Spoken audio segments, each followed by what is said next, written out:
Good evening, everybody. And I have one question for you. How do you like your Cabernet? How about in bourbon?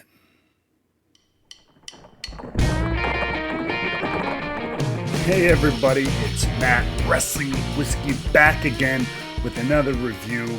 And just before we move forward, remember, since you're here, go ahead and like, subscribe, hit those bells and the alerts, and leave a comment down below. Try to get back to each and every one of those. Today, we are looking at the Pfifer Pavitt collaboration with Bardstown Bourbon Company. Now, if this looks and sounds familiar, it's because this was one of their first major collaborations that they put out since kind of rebranding with this bottle you see here and the Bardstown Bourbon Company collaboration series. Now, they have done many. You might remember some of their older bottles, the short, squat, square ones. We'll put a picture here that they did with companies like Copper and Kings. But this was the first major collaboration since the kind of rebranding of Bardstown Bourbon Company and their collaboration series. This is the first of the collaboration series to be re-released in another batch. I've heard there are more coming, but this one... So basically what this is, it is a 9-year Tennessee bourbon finished for 18 months in former Cabernet Sauvignon barrels from Pfifer Pavitt Reserve. So we are coming back. They liked it so much, they came around for again. And I remember when I had this the first time, this was one of my favorite finished bourbons that I had ever had. And especially considering it is the Tennessee bourbon, which has not always been my favorite. That company to, remain nameless. Look at the card above. But it seems to work really well with wine finishes. And that's why I noticed Bardstown tends to do that with their wine finishes.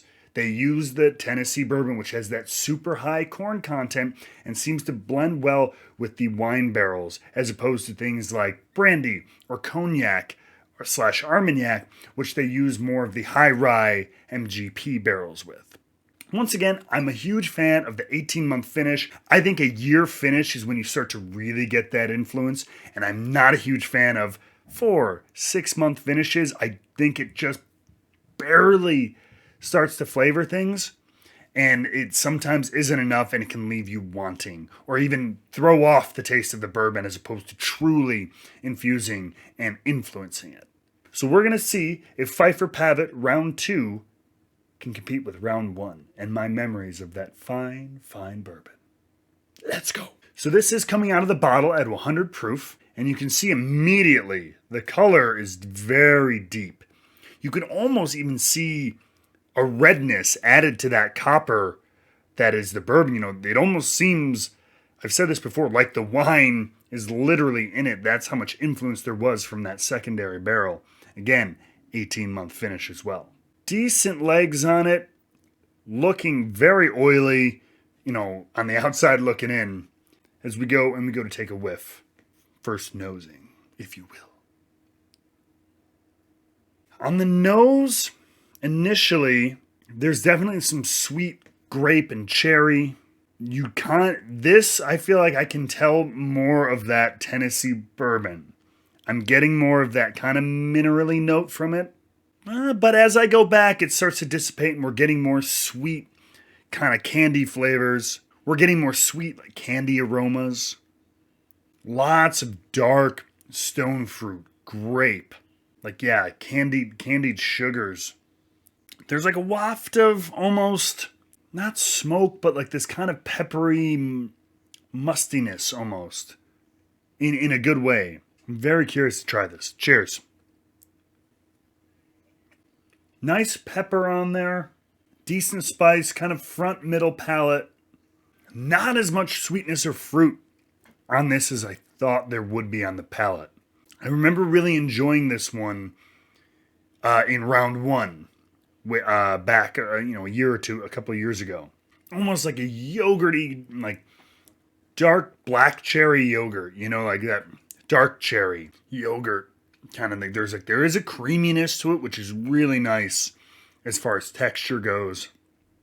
Overall, there's a pleasant texture, decent amount of spice. Finish is pretty nice. The finish is pretty long. It's still going. I'm not getting as much flavor on the finish. Though I can the kind of the heat and the warmth and the spice is lingering, but the sometimes with a good finish you get that kind of fruit, that dried fruit or whatever, especially on a wine finish that you almost can taste on the roof of your mouth, and I'm getting not much.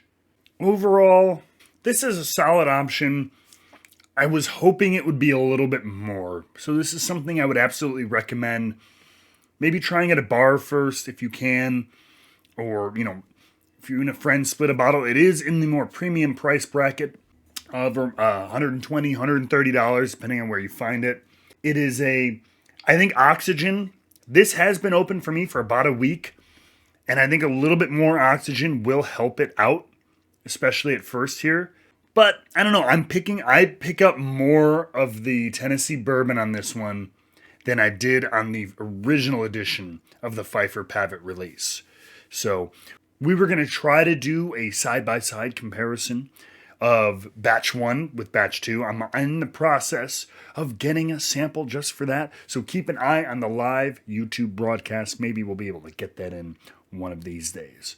But for now, I think it's a decent release.